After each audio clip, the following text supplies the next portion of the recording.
అసదుద్దీన్ ఓవైసీ గారు మీరు గమనించండి, వారు ఎవరైనా సరే రాష్ట్రంలో ఏ ప్రభుత్వం ఉంటే ఆ ప్రభుత్వం జత కట్టి మళ్ళా స్టేట్ కొల్లుడైతే ఉంటాడు. ఎందుకంటే మీరు గమనించి గతంలో ఒక మాట్లాడిన సంఘటన చూద్దాం మనం. ఈ రాష్ట్రంలో ఎవరు ముఖ్యమంత్రి అయినా కానీ మా కాళ్ళ దగ్గరికి రావాల్సిందే అని స్టేట్మెంట్ ఇవ్వడం జరిగింది అసదుద్దీన్ ఓవైసీ గారు. అంటే ఎవరు ముఖ్యమంత్రి అయినా మా కాళ్ళ దగ్గర రావాల్సిందే, మేము చెప్పినట్టు వినాల్సిందే, మా ఏదైతే మేము ఏదైతే డిమాండ్ చేస్తాం డిమాండ్లు నెరవేర్చాల్సిందే అని చెప్పేసి అనేక సార్లు అసదుద్దీన్ ఓవైసీ బ్రదర్స్ అయితే అసదుద్దీన్ కానీ అక్బరుద్దీన్ ఓవైసీ కానీ మాట్లాడడం జరిగింది. ఇది వాస్తవం. మీడియా ముఖంగా కూడా మీరు కొట్టి చూడండి, అన్ని విషయాలు వస్తాయి. అంటే నేను చెప్తున్నానండి, ఇవాళ రేవంత్ రెడ్డి గారు కూడా ఇవాళ అసదుద్దీన్ ఓవైసీ చేతిలో కీలు బొమ్మగా మారడం జరిగింది. ఎందుకంటే ఇవాళ హోం శాఖ ఏదైతే ఉందో వేరే వాళ్ళకి ఇస్తే ప్రాబ్లం అని చెప్పి హోం శాఖ తన దగ్గరనే పెట్టుకోవడం జరిగింది. ఎందుకంటే గతంలో హోం శాఖ ఎవరి దగ్గర ఉందంటే పాత పరిస్థితికి చెందిన ఆ మహమూద్కి బీఆర్ఎస్ ప్రభుత్వం హోంశాఖ సహాయ మంత్రి ఇవ్వడం జరిగింది. అదేవిధంగా అసదుద్దీన్ ఓవైసీ గారు ఎన్నికల ముందు కూడా మీరు గమనించండి, ఆదిలాబాద్ పర్యటనలో ఉండగా 10కి 10 సీట్లలో మేము ఎంఏ పార్టీ పోటీ చేస్తామని చెప్పడం జరిగింది, కానీ అక్కడ పోటీ చేయలేదు. అదేవిధంగా మూడోసారి కూడా కేసీఆర్ ముఖ్యమంత్రి అవుతాడు అని చెప్పేసి చెప్పడం జరిగింది. మరి మూడోసారి ముఖ్యమంత్రి కాకుంటే వెంటనే మళ్ళా రేటు ఫిరాయించడము, మళ్ళీ ఎక్కడ ప్రభుత్వం ఏ ప్రభుత్వం ఏర్పడితే ఆ ప్రభుత్వంలో చొచ్చుకపోవడము, ఆ ప్రభుత్వం మళ్ళీ వాళ్ళ ఒక ఏదైతే ఉందో పాత బస్తీలో కానీ రాష్ట్రంలో మెజార్టీ ఎక్కడైతే ఉన్నారో వాళ్ళ మైనార్టీ ఎక్కడ ఉన్నారో వాళ్ళ ఒక పప్పం కట్టుకోవడానికి ప్రభుత్వంతో జత కట్టడం మారింది. ఒక్క నిమిషం రామూర్తి సైలెంట్ గా మీరు ఒక్క నిమిషం ఆగండి. ఎవరైనా సరే ఒక్క నిమిషం. అంటే అసదుద్దీన్ ఓవైసీ గారు మాట్లాడిన మాటలు ఏవైతే ఉన్నాయో ఎన్నికల ముందు తర్వాత ఎన్నికల తర్వాత మాట్లాడిన మాటలు, అదేవిధంగా ఇవాళ రాష్ట్రంలో ఉన్న సమస్యలన్నీ కూడా పక్కదారి పట్టడానికి ఇవాళ ఈ చర్చా కార్యక్రమం జరుగుతూ ఉన్నాయి. ఎందుకంటే రాష్ట్రంలో మీరు రోజు గమనించండి, ఇవాళ పోలీసు వాళ్ళు ఏదైతే ఉందో ఉస్మాన్ యూనివర్సిటీలో చాలా మంది దాడి చేస్తా ఉన్నారు, విద్యార్థులను అరెస్ట్ చేయడం జరుగుతున్నది, నిరుద్యోగులను అరెస్ట్ చేయడం జరుగుతున్నది. ఈ ఇష్యూలు ఏవైతే ఉన్నాయో చాలా మన యొక్క బ్రేకింగ్ న్యూస్ ఇష్యూలు ఇవన్నీ. ఈ ఇష్యూలు అన్నిటిని పక్కదారి పట్టడానికి కాంగ్రెస్ పార్టీ అసదుద్దీన్ ఓవైసీతోని ఈ రోజు బీఆర్ఎస్ బీజేపీ ఇలా అని చెప్పి ఒక స్టేట్మెంట్ ఇచ్చారని చెప్పేసి నేను భారతీయ జనతా పార్టీ భావిస్తా ఉన్నాను. ఎందుకంటే కాంగ్రెస్ పార్టీ ఏదైతే ఉందో ఇలా రాష్ట్రంలో బీజేపీ పార్టీ పెరుగుతా ఉన్నది, రాష్ట్రంలో బీజేపీ బలం పెరుగుతా ఉన్నది.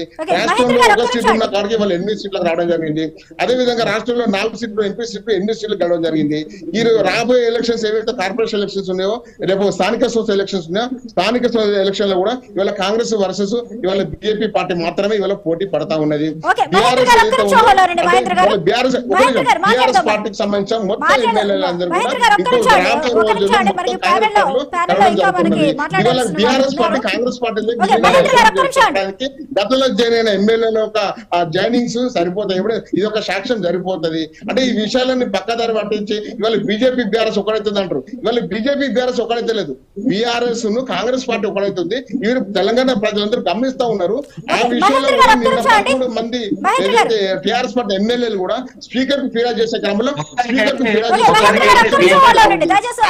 దాంట్లో కూడా చాలా మంది అర్థం చేసుకోవాలి. మాట్లాడండి ఒక్క నిమిషం. బీజేపీ వాళ్ళు కాంగ్రెస్ ను బీఆర్ఎస్ ఒకటే మాట వినండి. బీజేపీ వాళ్ళు కాంగ్రెస్ ను బీఆర్ఎస్ ఒకటే అని వీళ్ళారు. అదే కాంగ్రెస్ వాళ్ళు బీఆర్ఎస్ ను బీజేపీ ఒకటే. అసలు మీకు ఎందుకంటే మా మీద ఇంకొకటి చెప్తా. ఇప్పుడు వినోద్ కుమార్ గురించి మాట్లాడారు. వినోద్ కుమార్ గారు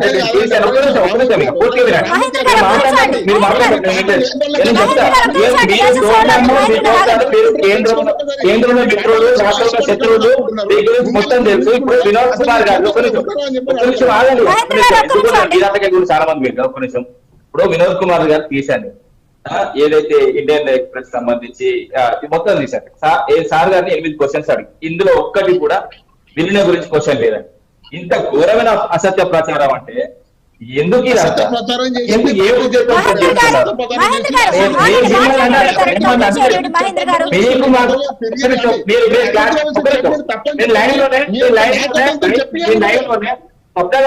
లైవ్ లోనే ఇప్పుడు ఎవరి మిత్రులు ఎవరి శత్రువులు నేను ప్రూవ్ చేస్తాను. ఇప్పుడు మహేందర్ రెడ్డి అన్న మీకు మాకు మిత్రుత్వం ఉన్నదా? మీకు మాకు మిత్రుత్వం ఓకే. లేదని మహేందర్ రెడ్డి అన్నారు. ఓకే, కాంగ్రెస్ మిత్రుడు ఆ లైన్ లో ఉన్నాడు. వినండి ఒక్క నిమిషం. కాంగ్రెస్ మిత్రుడు లైన్ లో ఉన్నాడు. కాంగ్రెస్ మిత్రుడు ఒక క్వశ్చన్ అడుగుతున్నా. మీరు ఏమన్నా మిత్రుత్వం ఉన్నది నాకు చెప్పండి, ఆన్సర్ చెప్పండి. లేదు లేదు చెప్పండి. క్లియర్.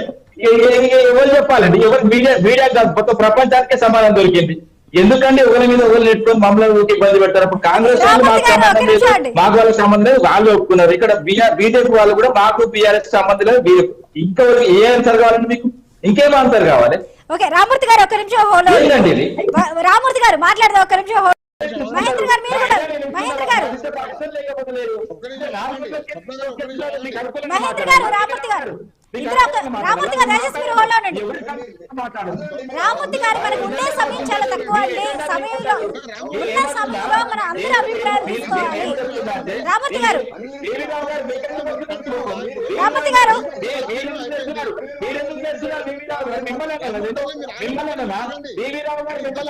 రామూర్తి గారు రామూర్తి గారు దయచేసి మీరు హోల్డ్ ఉండండి. టైం వేస్ట్ అవుతుంది మనకి. ఒక నిమిషం రాష్ట్రం అక్కడ అడ్డగోళంలో ఉంటుంది. గవర్నమెంట్ మీద చర్చ పెట్టుకోండి. నేనంటే మీరు ఎందుకు అడుగుతారు? ఎందుకు అడగరండి? రామూర్తి గారు మీరు ఒక నిమిషం హోల్డ్ ఉంటారా? ప్రజాస్వామ్యబద్ధంగానే అడుగుతున్నా. ప్రజాస్వామ్యబద్ధంగానే అడుగుతున్నా. నా నోరు దగ్గర మొత్తం బీవీ రావు గారు.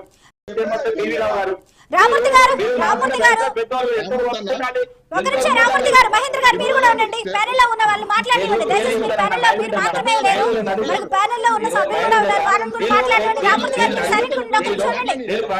రామూర్తి గారు మీరు ఇలాగ మాట్లాడుకుంటే మళ్ళీ మ్యూట్ చేయాల్సి వస్తుంది. మీది మైక్ మ్యూట్ చేయాల్సి వస్తుంది. రామూర్తి గారు హోల్డ్ ఉండండి. మీరు మహేంద్ర గారు మీరు కూడా ఒక నిమిషం అండి. మహేంద్ర గారు ఇతర ప్యానెల్ సభ్యులకి స్పేస్ ఇవ్వండి. ఇప్పుడు ఈ చర్చ ఏదైతే ఉందో అసంతృప్తి వేసి మాట్లాడిన దాని మీద చర్చ పెట్టారు. అదే ఎంఏఎం పార్టీ నుంచి ఒక నేత కూడా కూర్చొని పెడితే వాళ్ళ క్లారిటీ వస్తుండే. ఎంఏఎం పార్టీ నేత కూడా ఈ చర్చ కార్యక్రమంలో పాల్గొంటే బాగుండు. ఎందుకంటే ఇవాళ దొంగను పక్క పెట్టేసి మమ్మల్ని మా మధ్యలో కొట్టాడ పెట్టడం ఏదో బాగానే లేదు స్వప్న గారు. ఎందుకంటే ఎంఏఎం పార్టీ ఇప్పుడు ఆ స్టేట్మెంట్ ఇచ్చింది.